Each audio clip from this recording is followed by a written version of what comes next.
Welcome to how to get to zero energy capable residential buildings. This course is approved for 1 hour in continuing education units, GBCI, AIA, NARI Green, AIBD, Certified Green Professionals, and may be applicable to your local and state-based design contractor license. Today I'm actually your presenter.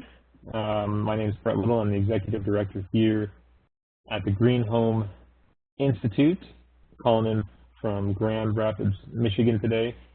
The Green Home Institute is a nonprofit with a mission to empower people to make healthier and more sustainable choices in the renovation and construction of the places we live.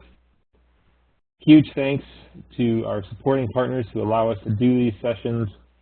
Anderson Windows, check them out for all of your new or existing fenestration needs.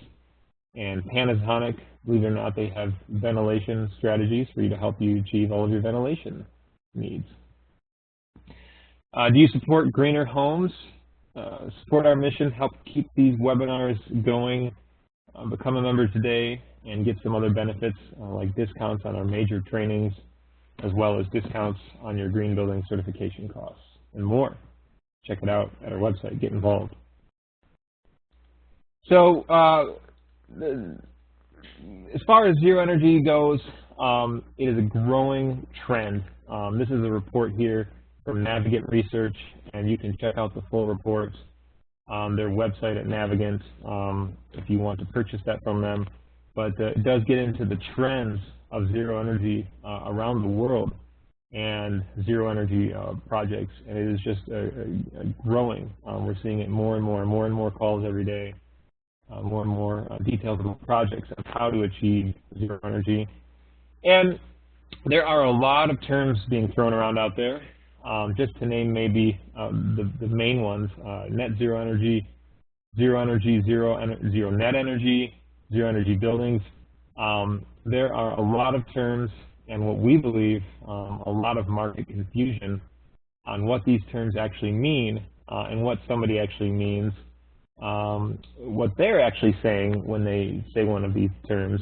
And interestingly, even if they use one of these terms, many people will be meaning different things, and so there's not a cohesive language. So what is it to be zero energy? And I want to start out by saying we're talking about what isn't it. So we would argue that at first it's not being electric only. While that's a good goal to get to eventually, there are buildings that utilize natural gas, wood-burning components, biofuels, and other combustion, if you will, but still can be zero energy. A lot of times we get people who have told us they've offset their entire electric bill, but then, especially in the cold weather climate states, if they've got natural gas for their heating, you know, that's a small part of their energy. So they say, I'm zero energy. Well, we don't believe so, not quite. A lot of people think zero energy means being off the grid, and no, that is not. That is another great goal, maybe a direction we could be headed, but that is not what we mean. And on that note, a lot of people think that we're talking about batteries and having batteries in projects, and again, that is not at all what we mean. Another good goal for the future, but that's not what we're talking about for zero energy. And also for those of you who understand the HERS index rating for single family and low-rise multifamily, we're not talking about a home that has a HERS index of 0. We've seen homes that have much higher HERS index that have achieved zero energy, and you'll see today we've seen homes that have below 0 and have not achieved zero energy. So what does it mean? What we're looking at here for a zero energy capable home is a home that's been designed, built, and tested with the ability to produce more energy than being used in a year. And that's looking at having the average occupants in the house or the unit or the building on an average year, so an average climate year that hasn't gone too far in one direction or the other. And then also in your climate. So that means something different in every climate. And every climate has different strategies, different challenges, and different opportunities. So that's what we're talking about here, and we'll get into that. So what are, just real quick before we get into the full details, let's go over some of the 10 basic tips that we've seen when we look at the zero energy projects that we work on. These are some of the cohesive tips that we've been able to extract. If you do this, this should get you pretty much in the right direction of that. And so before we go there, the question again was, does that mean a net surplus energy? And so, again, basically what we would be saying is designed for, kilowatts in, kilowatts out. So the question was net surplus. So not necessarily having more, which we would call net positive, which is great, but we're talking about, generating as much kilowatts as you use. So great question though. So anyway, the first thing you have to do, this is the very #1 important thing that will derail every single project, even if it's not necessarily zero energy and you're doing just a standard project. This is the #1 thing that will make or break the project, and you have to have a goal and you have to have intent. Get the entire team together, and teams look different depending on how big the project is. Teams are bigger, smaller. Get everyone together, get them talking, get what they call a design charrette, several design charrettes before the project starts, whether it's a new or a renovation, and get all the experts in the room, get all of the stakeholders, get them to understand how each of them contribute to the project, understand, have their own specific goal and task assigned to them, and get them to talk about how they fit into the project, because each one of these people are going to make or break a zero energy project. You got to be really picky on a zero energy project, a zero energy capable project, as far as how you get rid of your watts. So sometimes, small renovation projects, one person makes these things, but you might find that you want to have more people involved to make sure that all the skill sets are at the table. Now, while you're here, you're going to be setting a goal, and choosing a program is a great way to set a goal because the checklists are outlined for you, the details are outlined for you, the building science is all put together. So we highly recommend that you choose a program to set that goal and use that program to fact check it. And so we'll get into what each of these programs mean. So that's it. That's #1. Seems easy, but more than often not, people aren't talking to each other, and it causes all sorts of problems in many facets of our life, I suppose. So #2, know the current solar income. So what that means is you need to understand what the resources you're limited to on your particular site, or if you're working with a client who's trying to pick a site, you'll want to figure out what kind of resources you have on that site. So what is solar what is solar income? Well, solar income, I'm mostly referring to PV, solar being, the solar that you can generate off the site from the sun. But solar, what the sun does is it drives the wind and it drives the water. So if you've got wind resources, which is hardly ever, so we won't talk about wind too much, and if you've got local water resources, as far as like a small creek that you can use with running water. Again, that's, we're not going to get into that too much because that's not as much often that we see it, but think about what sort of renewable resources you have from the sun on your site. And one simple way to do that is the PV watts calculator from NREL. You can go in, punch in the address of your existing site, or ideally try to find your proposed site on there. It's kind of like Google Maps for solar nerds. And so that's pvwatts.nrel.gov. And then depending on how much you know, and if you don't know that much, it's great because each one of these things give you a lot of details. But if you have a solar installer on your team, they may already have a lot of these details that could be more specific to the site, or they might be able to get you started in the right direction as far as how big your system is, what kind of system it is, whether you have any efficiency losses depending on if you're facing north, south, east, or west, what the tilt of your project is. The great thing is if you're doing a new project, you pretty much get to make all this up to set it to the optimum level. If you're doing an existing project, this is where you've got to go in and you get to kind of draw a little map, draw a little thing around the outline of your house, your building, and then you'll get to see exactly what you're working with. And of course, you can go and measure the roof too to get the specific measurements, but this gets pretty close.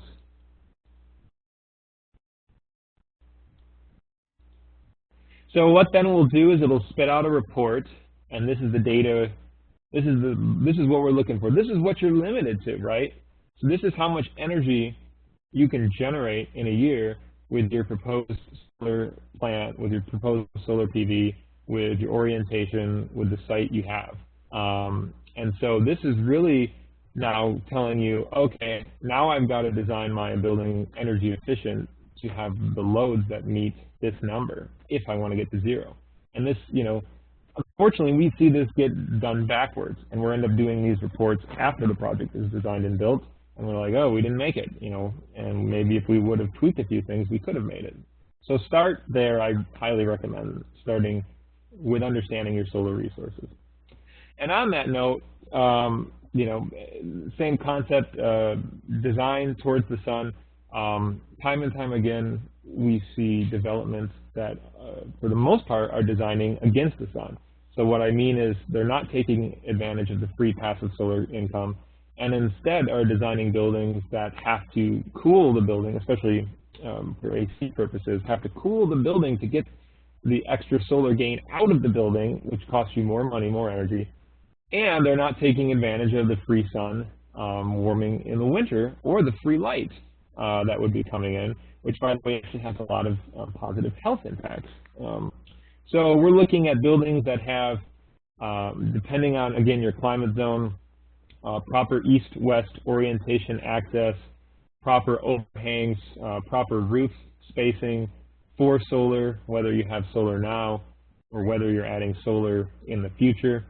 The Zero Energy Ready Home program gives you some really cool specifics on how big your roof space should be and what angle it should be on depending on the square footage of the house, as far as guidance of getting to zero eventually when you do have the money someday to slap the solar panels on, or the funding. The Lead for Homes program, which we cover in one of our other courses online, again gives you some basic details that you can use, some pointers that you can use, before you design and build the building, on what you can do as far as percentage of glazing on the east and west access, as well as awnings, overhangs, where the sun is going to be at during noon, at certain times of the year, depending on, again, what latitude you're in. And so the details are all right there. You can read them and you can access it right there as far as solar design goes. And so again, just you see different books that you can access, just giving some of the basic details. If you have access to orient the building the way you want it, or if you're doing a major gut rehab and have the ability to change where windows and walls and overhangs are. Using techniques, natural building materials like straw clay, straw bale, depending on where you're at in the country, you can develop walls that, will take heat in, during the day and let it off at night when it's cold. You can use natural lighting strategies. You can use trombe walls, they call them. You can use concrete. We're not going to get into all the details here, but these are some really simple things we hope people will consider to take advantage, of that passive solar gain and work with it, rather than against it. And so somebody mentioned Frank Lloyd Wright. Yeah, definitely check out that designer for some of these unique strategies, and you can still build conventional-looking homes using some of that designer strategies. All right, so you've got the sun figured out, you've got your team together. Now you've got to get the modeling, and you've got to work with your energy modeler. And don't work against your energy modeler, work with your energy modeler. They're your friend. They want to help you out. If they don't want to help you out, hire a different energy modeler. Don't hire one that just punches in the numbers, garbage in, garbage out. Hire one that says, we're going to work together, we're going to figure this out, and we're going to go through the model together. So you're going to get your plans, you've got your plans, you got your team, you got your square footages, you got your volume, and they're going to take that, they're going to need that, and then they're going to figure out how to seal up your thermal boundary and your scope of work that you give to the builder. How are we going to seal this boundary up to make sure no air leaks out, to make sure the insulation is thick as possible. That's really important, so that's going to be part of the plans. They're going to do calculations, right? They're nerds, energy nerds. They're great. We love them.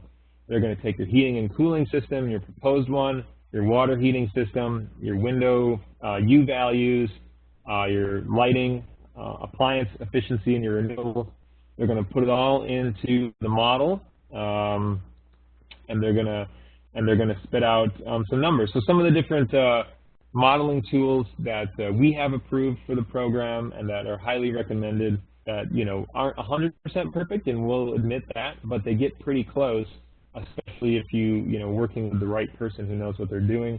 On the top left there is the HERS index rating, which gives you basically a model from 0 energy up to 100, built into many codes across the country. I think a third of all new construction on single-family homes and low-rise multifamily uses this MPG rating. And so this is actually tied to incentives and other things. So this is a great tool. There's HERS raters all over. You can check out REMrate to work with your energy modeler there and use that one. Over on the right there is Woofy. And so this is a software developed by Passive House US Institute. There's, I believe, a free version, and then there's a paid-for version, and it requires a trained modeler, somebody who's probably already a HERS rater. And so this gets even more in-depth. It's probably the most robust energy modeling tool out there. And so, this thing is looking at like hydrothermal flows of water around the house and how that affects energy. Really intense, but if you want to get that in depth, you definitely want to check that out. In the middle there is something pretty new. It's the Department of Energy's Home Energy Score, and as of this session, they actually just literally scored their 40,000th home in the country. This is sort of like a miles per gallon for existing homes, but can be used on new homes. And we've found it to be very, very accurate in predicting actual energy usage of a home. Again, it's made to kind of give a 1 through 10 rating, but on the back end, it spits out a really close MBTU per year energy projection. Currently, it does not have renewables as something you can input into it, so you'll have to get a report for that, but they are building that. They are building that out. And again, that's for single-family homes only. BOPT is a free tool out there that's always getting better and better. That can be used for all types of buildings, so you can check that out, explore that. And then ASHRAE 90.1 is actually the organization, but they have many different modeling tools you can use, and that's something you want to use for mixed-use buildings, mid-rise buildings, high-rise, and then commercial buildings.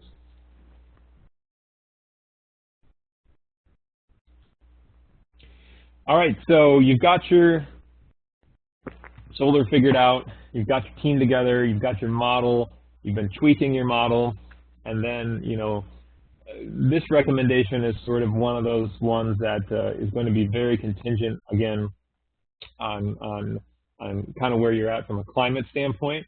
But the thing about combustion, number one, it's really about health. Burning fuels in our homes, in our buildings, having gas lines running through our streets. Is that a good idea from a health standpoint? I mean, we got to put carbon monoxide detectors in our buildings. I don't know. Looking at a fireplace from an aesthetics point of view, that's different. Having a wood burning heater out in a rural area, that's a little bit different. But we're talking about trying to get rid of a natural gas here. The other thing about natural gas is it actually uses more energy per unit than electricity, though there are a lot of line losses in electricity with the way we have very centralized grids currently. And then the other thing about combustion is you've got to put a lot of holes in the building to get the emissions out, right? So if you can eliminate combustions, you can eliminate holes in your project. And what are holes? They're air leakage points.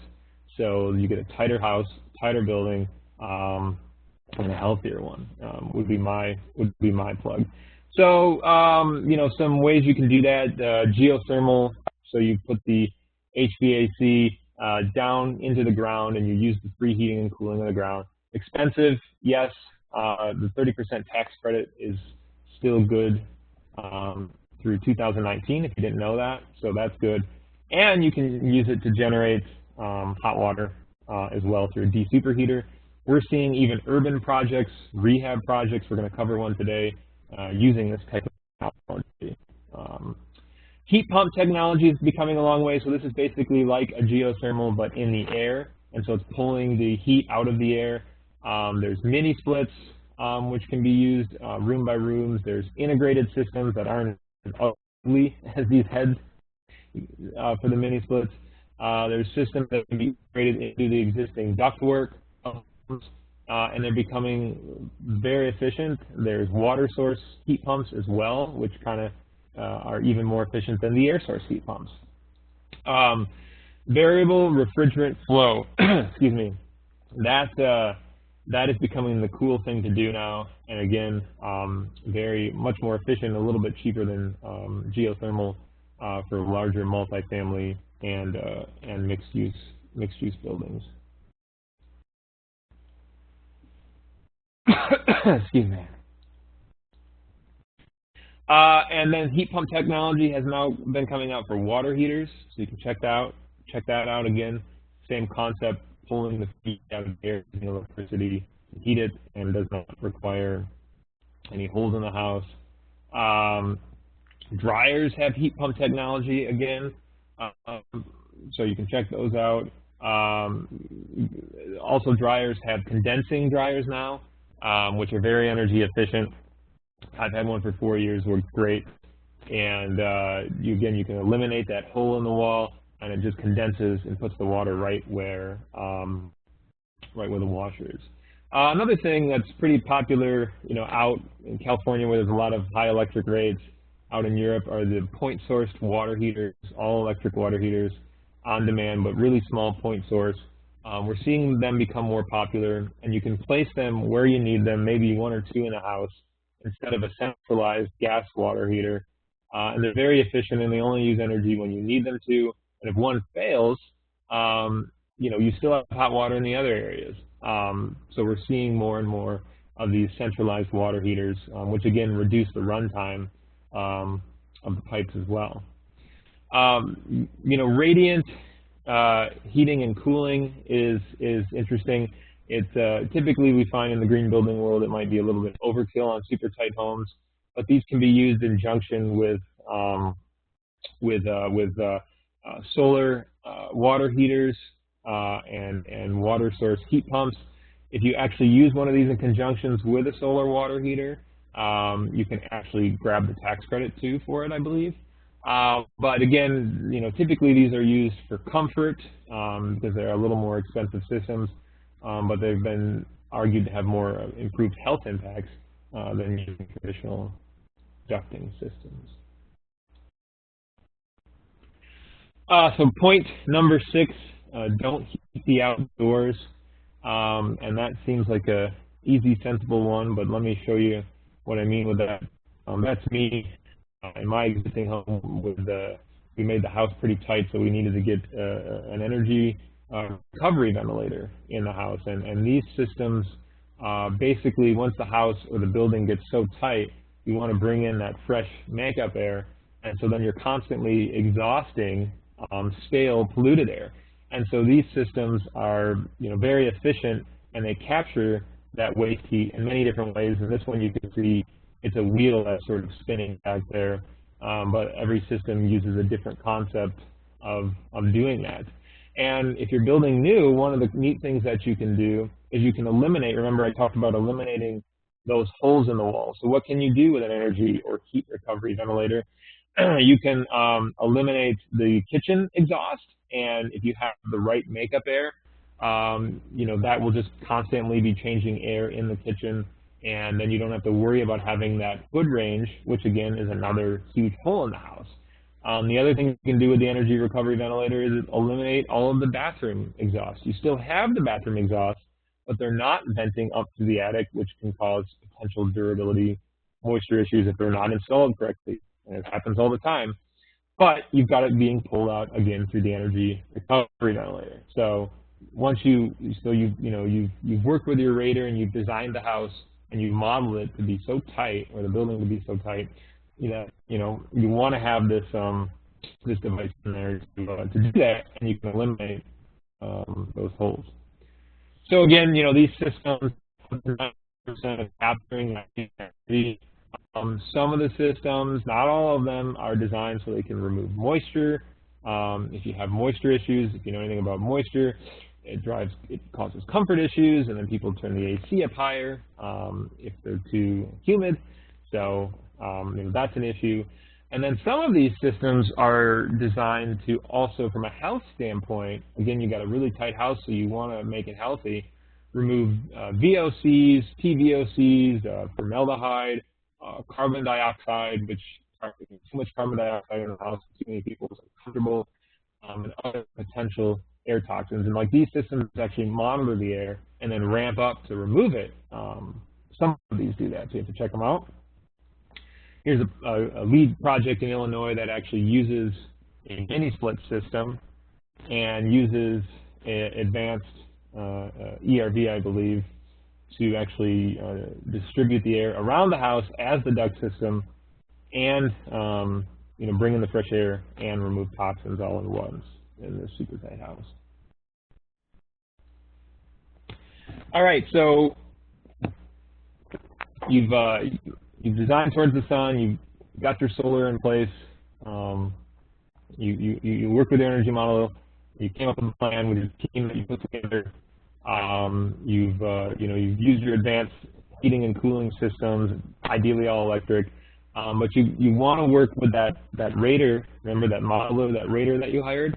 They're also the person who's going to come in and inspect during the pre-drywall, what we call test during the session. They're going to come in and bring in blower door testing, thermal image, and they're going to test at the end of the project. And they're going to be making sure that everything has been done right. They're going to make sure that the insulation has been installed correctly and that there's no gaps or voids in the wall.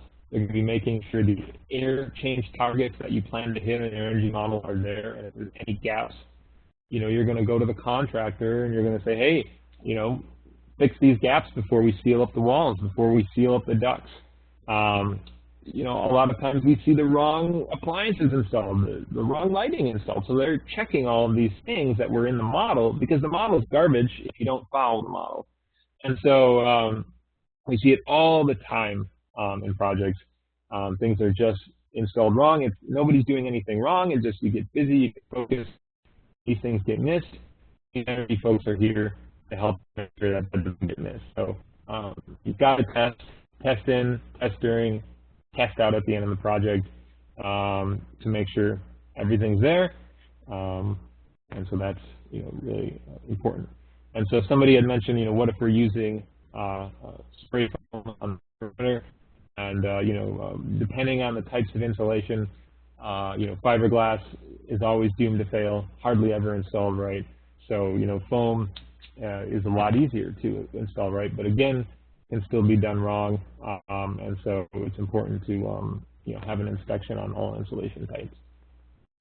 And so they might be using something like this. This is provided by Energy Star. It's the thermal enclosure checklist.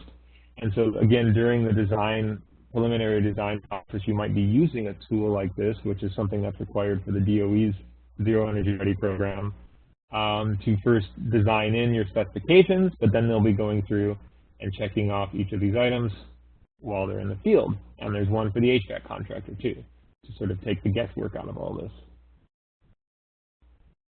And then when they get done doing their final inspection, they're going to come back and they're going to give you your official score for your house. Whichever modeling tool you plan to use, they're going to give you your score. They're going to give you your MBTU or kilowatt hour equivalents per year, And that's the golden number that you're looking for, because you're looking to make sure that that number is less than what the number on your solar said you're going to end up producing. And so that's kind of where the key is going to be. And if not, is there something else you can do before the project is done, everyone's moved on to the next one, to make sure to get that number down even further. All right, so you got your modeling done, and a lot of these things are really important things. Here's where the points are asking you to just get super, super picky, because again, if you want to have a zero energy project and you want to do it in an affordable way, you really just got to get picky, you got to get nitpicky. And so these are some of the things that we're asking you to kind of drill down into, that we see help kind of push some projects, especially existing home projects that you're really limited on what you can do on an old 120-year-old home. So you got to get picky in other ways. So the next one, we ask you to be smart. Pretty simple. You leave a room, and after a minute, even 2 minutes, or depending on your clients, why would the light still be on in the room? I mean, it's just wasting energy. It's wasting money. So motion sensors kill the light. You're not in there anymore. At nighttime, LED lighting. There's integrated lighting that you can have. Really simple, really low watt motion sensor, photosensor based LED lighting. So you get up at night, go to grab a drink of water. You're not turning on that blaring light that is wasting energy and probably blinding you at the same time. So you can design in these really simple things, these motion photosensor lights all over the house for your clients. Down on the bottom here, this is really interesting. It's the International Dark Sky Association, and their basic premise is this: why are we shining light into the sky that's wasting energy, that's ruining migratory bird patterns, that's also ruining our view of the sky? If you live in any major city, or not even a major city, you go outside and you can't see the Milky Way anymore. And actually, that has been argued that could be hurting our our health. And it's very unfortunate. And so hopefully one day I hope to look outside and we become so efficient and smart with our lighting that I can see the Milky Way from downtown Grand Rapids at night, but we'll see. I can dream. So anyway, some really cool ways thoughts to mitigate outdoor lighting that's already being wasted using the International Dark Sky Association strategies. And one thing I've always heard about, we light the outdoors at night, but why aren't we using motion sensors? If someone's out there sneaking around up to no good, the motion sensor will activate, you'll see them, and we light the outdoors for people outside at night to keep us safe, but that just allows them to see better. So we do ask people to sort of challenge that notion of why we just have lights all over the place. But at the very least, you can stop them from shining up into the sky and use LED technology.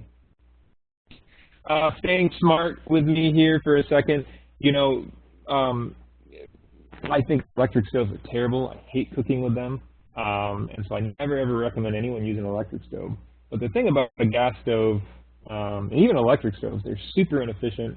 You set something next to a gas stove next time you're cooking on it, like a coconut oil, and this happens to me all the time. It melts my coconut oil. And so induction, I think, is really the way to go if we're trying to be picky and be really smart.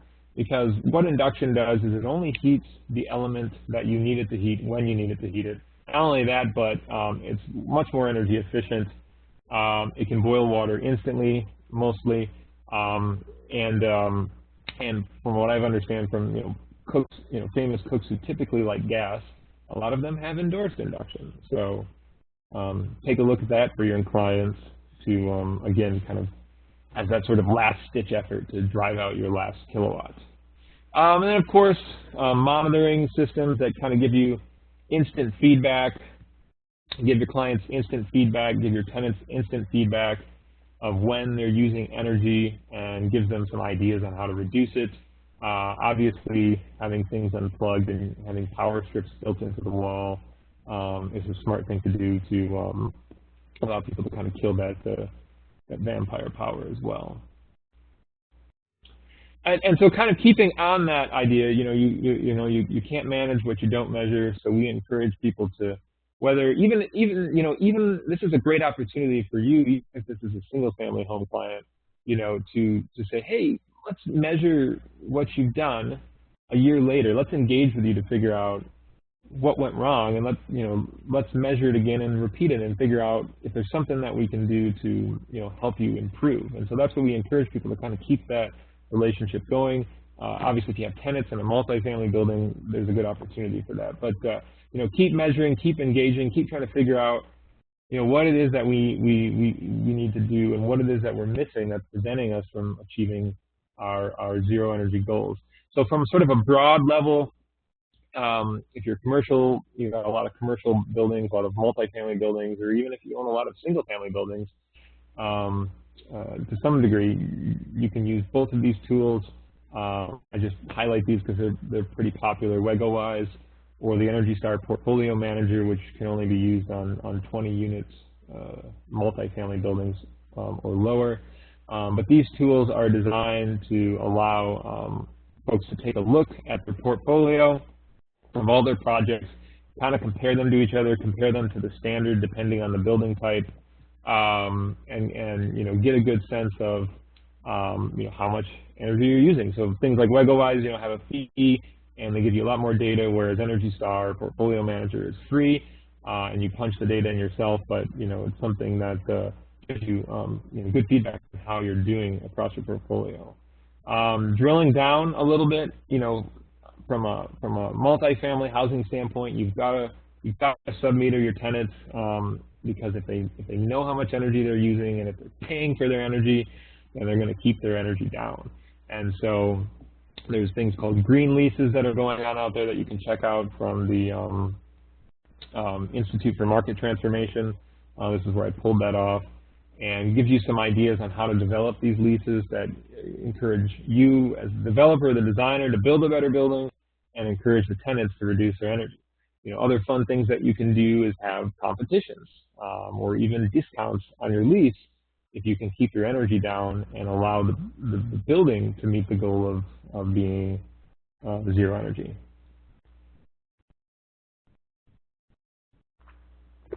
And the last point here is sort of the struggle, right? And we'll go over some of these challenges, but you can only do so much. You may only have access to so much sunlight, whether it be for electrical generation or whether it be for free solar heating. There's all sorts of challenges, and so this is where we sort of reach outside of the boundaries of a project and figure out a strategy to reduce our energy. And so we're looking at things like community solar, off-site shared solar, on-site shared solar, but really looking at where can we get solar or wind or other renewable generation energy locally from our community, because we can't put it on our building for one reason or another. We can't put it all on there to meet all of the demand. And so there's some really cool things out there like community solar, where projects or individuals or tenants can purchase a portion of a solar field and generate revenue and call the kilowatt hours their own. And so we'd like to think that this is fair enough to count, depending on, again, who owns the project, how far it is away from the site, and what, to what degree of ownership you have of each module that you purchase to offset the remaining amount of your energy. But this is important because a lot of times we are limited in our projects to what we can do as far as access to renewables. All right, so those were the 10 steps, and we have those all in the handout if you want to reference back to them again. You might be asking, where can I get some more information to sort of take a deeper dive into each one of these steps based on what others have done? From a zero energy standpoint, we've put together some courses that you can check out on our website or the USGBC education channel. America's Oldest Net Positive Home, how did they do it? You can check that out online. You can check out from start to finish LEED Platinum home that got near zero energy but didn't quite make it, and they kind of explain that why they did that and how they did that, and that kind of gives some information. I don't know if any of you joined us the other week, but we did this session and it's kind of more of a focus on multifamily housing projects and using solar for resiliency, and so it kind of gets into the solar battery backup aspect. And again, you can check that out on our website to learn more, or the USGBC channel. If you go to Heat Springs website and you check out Mark Rosenbaum, he's got a whole online educational series that he either is planning on doing or has done that really takes a super deep dive into really getting to zero energy, and has a lot of great case studies and really kind of takes you behind the walls of homes. You can check out EBA, and they've got a whole zero energy home series that they're kicking off nationally, and so they should be showing up in a town near you. And so these are pretty cool sessions, again, just taking a super deep dive into how do we really achieve this from a cost-effective point. Here's a neat book here from Chelsea Green Publishing, The New Net Zero. Again, so this has a really good focus on case studies and details of achieving zero energy. And the International Living Future Institute has both a webinar series on achieving net positive energy, so actually producing more than you use, and they actually have a whole conference dedicated to this. I'm not sure where the one will be in 2017. It's usually always on the West Coast, but they've got a whole conference dedicated to that. Check those resources out online to learn more as well. So what are those programs that we talked about in step one that we say you should commit to? What do they entail? I'm going to cover them very briefly. Some of those other resources I just gave you go into them a lot more, but I want to cover them briefly here as far as using a program to commit and have a goal and intent to. So the first one is the Department of Energy's Zero Energy Ready Home Program. And the thing you got to know about this program is that it's not talking about a home that is zero energy. It's talking about a home that could be zero energy based on the way it's been designed and oriented towards the sun. So you're looking at a home that's pre-wired for renewables. So you're looking at a home that has a roof slope or enough space on the ground to put a ground mount solar or wind turbine, and it has, you know, the proper orientation, and that it's ready to go so that when the homeowner decides solar becomes affordable for them and they can finance it, they can just plug it right in without having to do any kind of extensive renovation to the project. So again, that's a little bit confusion out there. People think these are zero energy homes. They are simply just homes that are ready to be zero energy, which is a great concept. They can be used on single family, multifamily housing, new or existing. The Net Zero Energy Program by the International Living Future Institute is a sort of component of the Living Building Challenge. This is an internationally recognized certification program, and this one is more performance in nature than prescriptive.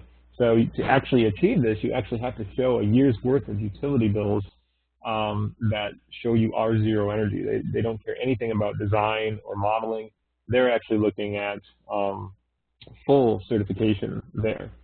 And so this is a pretty top end, you know, think of zero energy ready on the top, on the bottom end, and think of this on the top, you know, idealistic approach. And they're also looking at other things like your project can't be on a green field. It has to incorporate some other things beyond energy that can also allow you to certify it. So you can check that out too if you want to take an in-depth review. But taking a middle ground, you know, we came up with the Zero Energy Capable program because we found, like I said, on one end you have the DOE's program, which isn't really zero energy, and on the other end you have the Living Future Institutes, which is, you know, pretty stringent requirements and doesn't allow you to build in certain areas or build a certain way. And even though it's great, you know, we wanted to take sort of a middle ground approach to identifying what is zero energy capable. So what our program is looking at is using nationally approved, recognized modeling software, the ones that we had covered, and that are projecting energy uses versus renewable energy, and showing that at the end of the year, you can produce just as much as you use. The building or the home has to be designed, rehabbed, rebuilt, tested to confirm what the energy model says, and then the energy model gets done to make sure it's on track. And the other thing we're looking at is just a basic level certification of one of the various green building certifications out there that are legitimate. And the reason we say that is because, we really just want to see the basic levels of indoor air quality, the basic levels of water conservation, materials in place being met.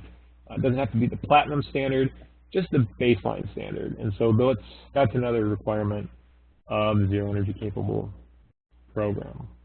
And so this is the certificate that you get. It sort of outlines what green building component you used with it, and then how much energy the home is actually projected, or the building is projected to use over the course of the year, according to the model and the testing. And so this is a pretty cool home. This is DJK Custom Homes in Illinois. This is their first eco project that's also LEED, and they have a second one underway, and we hope to do a tour of that, and it just get better as we go, and they've shown that you can achieve that zero energy component. Now, you might be asking, what do we do with people who have utility bills, that show this over the course of the year? And so that's where the Zero Energy Hero Award comes in. If after the building is designed, built, and tested to be zero energy capable, we're going to want to follow up with the tenants, with the clients, and the homeowners to determine if they've actually achieved it and figure out maybe why they didn't do it and kind of share their stories. So this is an ongoing yearly award that can be applied to, whether you have a zero energy capable building or not. And that just, we take a look at the actual energy usage. We talk to the utility company, and we try to figure out if the homeowner or tenants have achieved this, have actually done the heroic measures of achieving zero energy, and then just telling their story and sharing it, which is what we get really excited about. So here's some cool projects up on the top left. Again, that's one of the webinars we talked about. Matt Grokoff in Ann Arbor with Mission Zero Home, 110-year-old home. Did not a major gut rehab, just a slight renovation, and was able to achieve Zero Energy Capable and our Zero Energy Award. And actually, he even does that while driving a Volt, believe it or not, which is a plug-in electric vehicle. On the right here is the Walsh family farmhouse in Minnesota in a really cold climate. Again, this home is known to be design built as zero energy capable, and over the course of the year, with what they've done, they've achieved zero energy. We'll be doing a case study on that. On the bottom here is the Passive House in the Woods, Conkle residence, and we've verified from since 2010 actually, not only been zero energy capable, but have actually achieved their goals. This is also a certified house project in Wisconsin, a very cold place. So, they have made super achievements there. Looking more at the multifamily end, this is the Z Home project. This project actually has certified under the International Living Future Institute Zero Energy, so they've had to report their utility bills to be zero energy, and you can go to their website and check out the case study on how they were actually able to achieve that. In Washington up there, a little bit milder than cold weather climate zones, but they have been able to achieve it with affordable housing, multifamily. This is a pretty cool picture here too, just kind of showcasing on the left what your average townhouse uses in certain applications, and then on the right where they are able to make significant reductions in each of these areas in order for them to make the rest up of their energy, with solar. This is the Depot project. It's a Habitat for Humanity Grand Traverse neighborhood up in Traverse City, Michigan. Climate zone 6, very frigid, very cold. And they've still underway, but they've had a lot of success.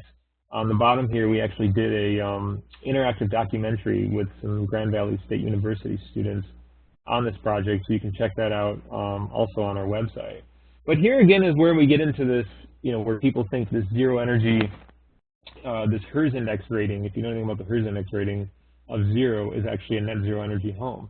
And so what you see here is a snapshot of one of their homes, and it didn't quite make it to zero energy capable. It's 2.7 MBTUs over the requirement, of being zero energy capable, yet they have a HERS index rating of -3. So having a negative or zero HERS index rating doesn't necessarily mean you'll be a zero energy home, or that your energy model is going to come out saying that you are zero energy. Here's another one of their homes, a different home that we have been able to assess over the last year, and the homeowners did achieve the Zero Energy Award for this particular house, and so we'll be working with them to help educate everyone else in the neighborhood and looking to wrap up the certification of this program. So let's look at multifamily housing challenges and opportunities. And if anybody real quick wants to say, just off the top of their head, what's the challenge that you can think when doing this with multifamily, and what's the opportunity that you can see? For the challenge is actually roof space, right? So you build a building up really high and you got really limited roof space. Is really the #1 challenge you're talking about with larger buildings to put solar on. But the opportunity is, believe it or not, multifamily housing on a per unit, per person basis is shown to use significantly less energy than a single family home. So you're already starting with an advantage on that case. So here's a project in Chicagoland, climate zone 5, I believe. It's actually a passive house, affordable housing project. And it sort of details some of these challenges. It's 4 stories, about 60 units, and you can see sort of the breakdown of what's going on with gardens and permaculture. And you can see what some of their energy modeling has utilized as far as what an existing building would look like versus what a code building would look like versus what a passive house would look like, because they are pursuing passive house certification. Oh, forgive me, it's in Madison, Wisconsin, not Chicago, so a little bit colder. So it's a very efficient building. It's on track for passive house certification. They think with 108 kilowatt hours covering the roof and a carport, they can perhaps cover half of the load of the building. And so, you know, they're basically just being honest and open and saying, this is hard in this cold weather climate with this large building that's on track for super tight passive house certification. You know, we may only be able to cover half the load. And so that's where we might have to do the scale jump, where we look at other community solar opportunities there. So it's not easy. And so that's why we need you. We need to work together. We need you guys to take a look at the Zero Energy Capable program and, you know, really put a lot of time in the upfront, in the design, getting that team together, and to make this commitment and go through the legwork and to fail. And you're going to fail on your first project, you're going to fail on your second, and it's okay. You know, we, as a globe, if I understand the Paris, what had come out of the Paris talks last year, and we have committed as a globe to being a zero energy capable planet by 2050, right? That's what we've committed to do. And so we've got some time, but not much time, and we need to get there. And that means each of us need to figure out how we make our homes, our multifamily buildings, our commercial buildings zero energy capable now. If you're designing new, you have a lot more opportunities than if you're doing an existing building. There's a lot more challenges there, and so it's a lot easier. And so our challenge to you is to go out there, take a look at the program, and just, you know, try to achieve this. You know, we've got folks that can help you out with that, but that's our challenge, that's our encouragement, and we're really excited to see where everything's going. So thank you, and I'm gonna get into some of the questions now. So, you know, one question I saw from Chris here: what are the general costs per unit of energy modelers? I work on a large unit building, and then also looking at scattered site versus building. So that's a great question. So, you know, I don't want to peg any rater into any cost. It's very different in every market. But I would tell you, you know, depending on a couple things. So first of all, you know, volume, right? So if you're doing a large multifamily project or a scatter site project, you know, you could do, a lot of these programs use sampling, and so you're kind of taking the worst case scenario, especially during the inspection portion. And during the model portion, if a lot of your units and your scattered site projects are the same, then you know, that's a lot less modeling they have to do. So, you know, depending on how unique your architecture plans are, you know, more unique, higher costs, less unique, less costs. And then again, that's the same thing with the sampling sets. The more unique the projects are, the less sampling sets they can do.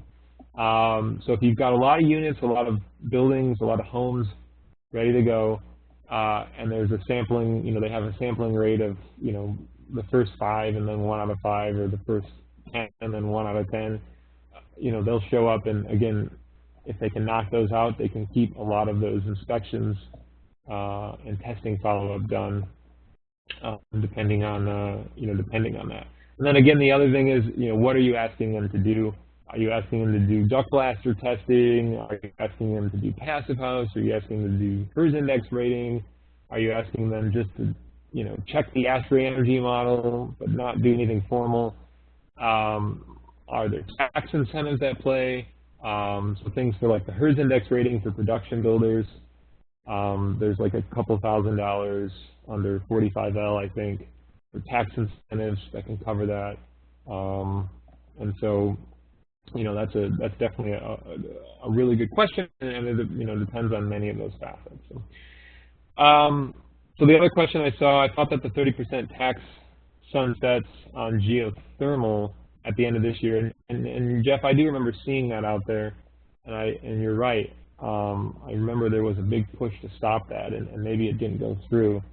So maybe geo actually does expire at the end of this year, but I know for sure solar is going to be going through 2019. So you better get your geo in now. How can you certify for zero home if the final layout only covers half of the design load? So yeah, I do want to just clarify that that multifamily project that we showcased did look through the idea of zero energy. They are not certified. That was more of the challenge, you know, the lesson learned. And so yes, the house has to be, to certify under the designation, has to be fully completed, and the model has to be done. So the question is, can you remodel a gas heated home to zero energy capable? Would that involve making up that energy use with more PV on or off site?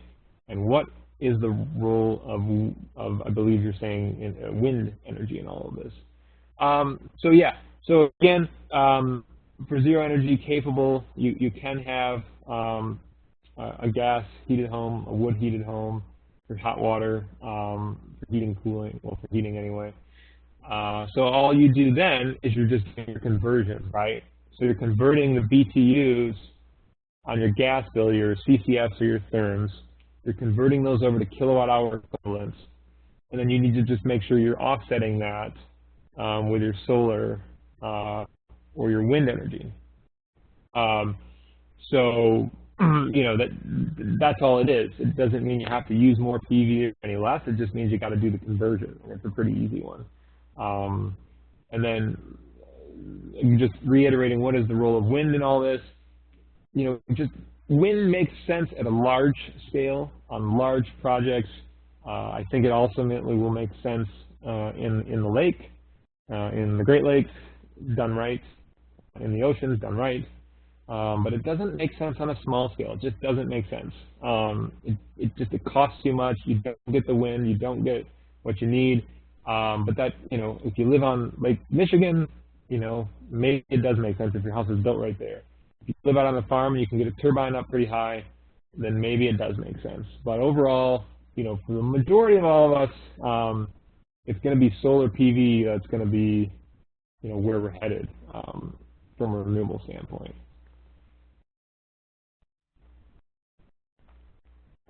Oh, and so yeah, so the question is on green e-certificates or purchasing renewable energy credits from your utility. It's a really gray area on that.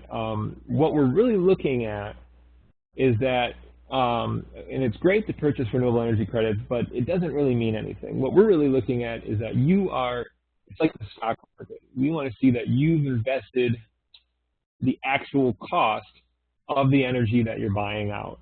So like, for example, where I'm from, we just had a massive, Michigan's biggest solar project in the world put up, or in Michigan. And so our energy company's like, hey, do you want to buy a share of this? And the share is equivalent to the actual cost of that amount of kilowatts produced. And then we actually get, we'll actually get a check in the mail for our investment. And it's equivalent to the amount of energy it's offset. And so that would be something that makes sense, because that's, that's you investing in that local community sort of energy source, and you're paying a fair share for it, rather than some kind of energy optimization program, as we call it in Michigan, where they're like, we're going to erect a wind turbine, and you can pay us like $1 and say that all of your energy is coming from the wind, whereas it's really not. It just kind of makes you feel good.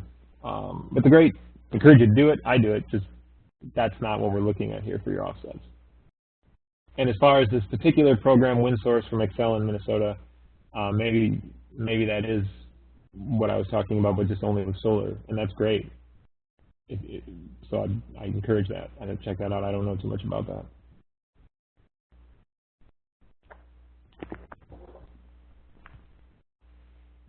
Any other questions before we wrap up? For those of you listening online, an email will be sent to you. Take the survey. We'll get your comment out. For those of you listening on demand, there will be a 10-question quiz that you need to take to get a 70% passing grade to get your CUs. All right, well, I don't see any more questions, but this is the first of many sessions that we'll be doing, and we'll be expanding our resources as the conversation elevates on zero energy across the country to help people get there and to learn from each other. So, stay in touch, stay tuned, let us know what you're up to. We're always excited to just hear about what you're up to. And take care. Thank you.